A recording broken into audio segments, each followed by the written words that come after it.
안녕하세요. 연애 탐사의 세린이에요. 여러분은 연애를 시작하기 위해서는 무엇이 가장 중요하다고 생각하시나요? 중년의 나이가 되어서도 아직까지 어떻게 해야 여자를 꼬실 수 있는지 모르는 분들이 많아요.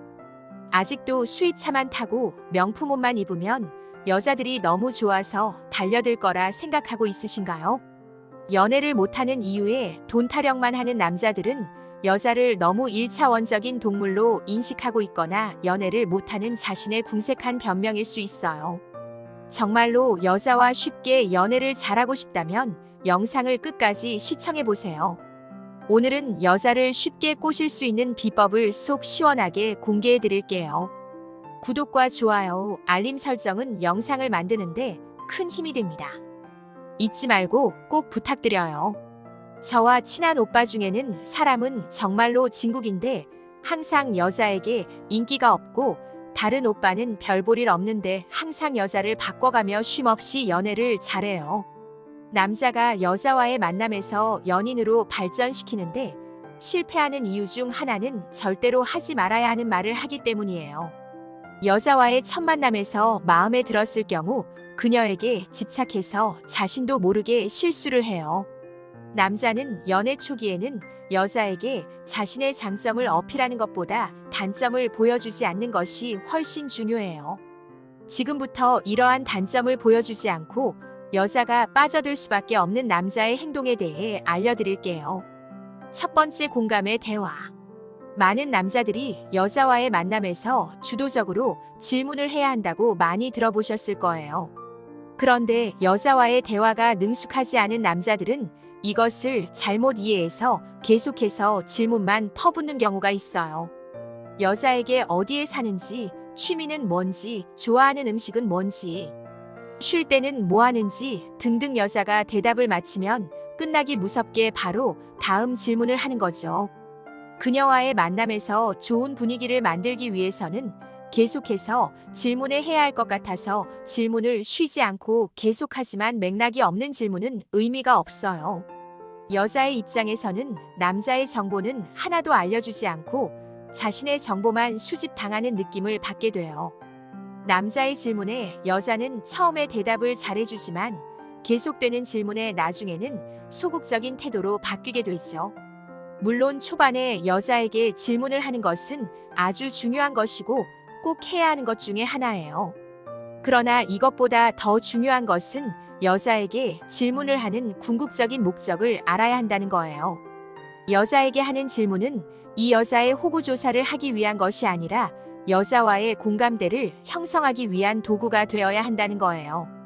여자와의 공감대를 형성하기 위해서는 남자 혼자 일방적인 질문을 계속해서 하는 것은 의미가 없는 행동이에요.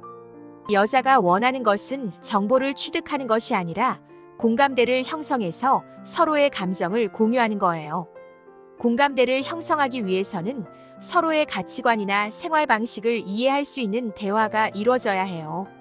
예를 들어 간호사와 소개팅을 한다고 했을 때 많은 남자들의 질문에는 그녀의 직장 위치, 근무 시간, 사는 지역, 평소에 바쁘지 않은지와 같은 정보에만 집착하는 경향이 있어요. 그러나 진짜 고수들의 질문은 간호사란 직업이 힘들 텐데 선택하게 된 계기가 무엇인지 물어보고 평소에 간호사분들이 정말 헌신하신다고 생각한다라는 공감의 질문을 해요. 여자는 이러한 질문을 하는 남자는 자신을 이해할 수 있다고 생각하며 자신의 개인적인 가정사나 경험을 얘기하게 되고 짧은 시간에 공감대가 형성되어 심리적 거리감이 좁혀지게 돼요. 여자는 아주 개인적인 얘기를 들어준 남자에 대해 마음이 가고 짧은 시간에 가까워졌다고 생각해요. 그런데 중년의 남녀 대화 중에는 특히 주의해야 할 점이 있어요. 돌싱의 경우 왜 이혼하셨어요? 자녀는 문제없이 잘 크고 있나요? 와 같이 선 넘는 질문을 하는 경우가 있어요. 처음 만난 자리에서 이런 질문을 하면 여자는 남자의 말이 상당히 무례하다고 생각하고 마음을 닫아버리게 돼요. 대화의 목적은 상대방의 정보를 수집하기 위함이 아니라 이성적인 감정을 불러일으키고 공감대를 형성하기 위한 도구라는 것을 잊지 마세요. 서로가 이성적인 감정의 교류가 있는 다음에 서로의 정보를 알아가는 것도 늦지 않다는 거예요. 두 번째, 단답형으로 대화하지 않기. 대화라는 것은 서로 주고받아야 공감을 하게 되고, 단답형으로 할 경우 서로 공감하지 못하거나 나에게 관심이 없다라고 생각하게 돼요. 특히 남자들 중에는 평소 일할 때 말하는 것이 습관이 되어 여자와의 대화조차도 단답형으로 말하는 경우가 있어요. 그러면 대화는 바로 단절되고 침묵이 흘러 분위기는 썰렁해지기 마련이죠. 여자들은 대화를 즐겁게 이어가는 남자에 대해 큰 호감을 갖고 공통점이 많다는 착각마저 일으키게 돼요. 본인이 단답형 대답을 하는 남자라면 이것 하나쯤은 꼭 기억하세요. 여자가 질문했는데 대답을 하고 이어나갈 질문이 생각나지 않는다면 여자가 남자에게 했던 질문을 다시 여자에게 해보세요. 예를 들어 여자가 초밥 좋아하세요? 라고 물어보면 네, 좋아해요. 수민 씨도 초밥 좋아하세요? 네, 저도 좋아해요. 제가 초밥 맛집을 잘 아는데. 좀 친해지면 제가 시간 되실 때 한번 사드려도 될까요? 네, 좋아요. 이런 식으로 상대방이 대답할 여지를 만들어주면 대화가 자연스럽게 이어지고 서로 초밥을 좋아한다는 공감대가 만들어지게 되는 거예요. 세 번째, 대화의 균형 잡기. 남자 중에 마음에 드는 이성을 만나게 되면 질문을 폭탄으로 하는 경우가 있어요. 그 여자에 대한 궁금한 점이 많다 보니 생각나는 대로 계속 질문을 퍼붓는 거예요. 여자의 대답을 다 듣기도 전에 다음 질문을 하는 거예요. 그리고 여자에게 질문을 받을 경우 너무 필요 이상으로 자세하고 상세하게 구구절절 얘기하는 경우도 있죠. 예를 들어 취미가 뭐예요? 라는 질문을 받으면 저는 헬스가 취미인데요. 운동을 한 지 4년 되었어요. 라고 여기까지 말하면 되는데 헬스장 관장이랑 친해서 호영호제 하고 있고요. 제가 다니는 헬스장은 신사동에 있어요. 회원들과 친해서 정기적인 모임도 해요. 제가 운동도 좋아하지만 사람도 무척 좋아하거든요. 라고 묻지도 않는 질문에 대답을 하는 경우예요. 이런 대화를 하게 되면 모든 대화의 중심이 남자에 있고 여자는 자신이 관심 없는 주제로 대화가 흘러가다 보니 재미없고 피곤하다고 느껴요.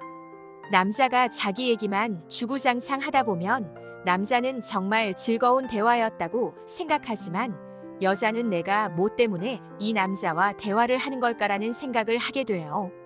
남자들은 관심 없는 여자에게는 단답형으로 대답하지만 호감 가는 여자에게는 이런 대답을 해서 여자를 피곤하게 만드는 경우가 많아요. 네 번째, 자기 비하하는 표현. TV 프로그램 중 나는 솔로다에서 모태솔로 특집이 있었는데 한 남자가 마음에 드는 여자에게 자신의 마음을 표현하고 싶어서 그녀의 다리 사이로 기어갈 수 있다는 말을 했어요. 너무나 경악스러운 표현이죠. 여자는 자신감이 있고 우러러 볼 수 있는 남자를 좋아하기 때문에 내려다 볼 수 있는 남자애는 무시하게 되고 갑질을 하게 돼요. 여자에게 자신감 없고 자신의 판단과 기준이 없이 그녀가 원하는 것은 뭐든지 다 해줄 거라고 저자세인 남자는 자신 스스로가 연애를 망치고 있는 거예요. 이러한 자세에서 나오는 그녀의 비위를 맞추는 말들은 여자를 칭찬하는 것이 아니고 저는 당신보다 아래에 있는 사람입니다 라는 것을 의미할 뿐이에요. 어린이들이 보는 모든 동화 속 여자 주인공은 왕자와 결혼하고 싶어 한다는 내용이 있는데 정작 어른이 되어서도 이런 여자의 심리를 모르는 남자들이 많아요. 그래서 여자는 쥐뿔도 없어도 여자 앞에서 자신감이 있는 남자에게 매력을 느껴요. 그런데 사귀고 싶은 여자에게 모든 것을 보여줘야 한다는 생각으로 자신감 없는 자신의 모든 것을 말하는 경우가 있는데 차라리 아무 말도 하지 않는 편이 나아요. 여자는 자신감 있는 남자에게 매력을 느끼기 때문에 자기 비하하는 표현이나 자신감 없는 말과 행동하는 남자에게는 이성적 매력을 느끼지 못한다는 사실을 명심하세요. 연애 탐사는 중년들의 삶의 질을 높이는데 도움을 드리기 위한 채널입니다. 여러분의 행복한 연애를 응원합니다.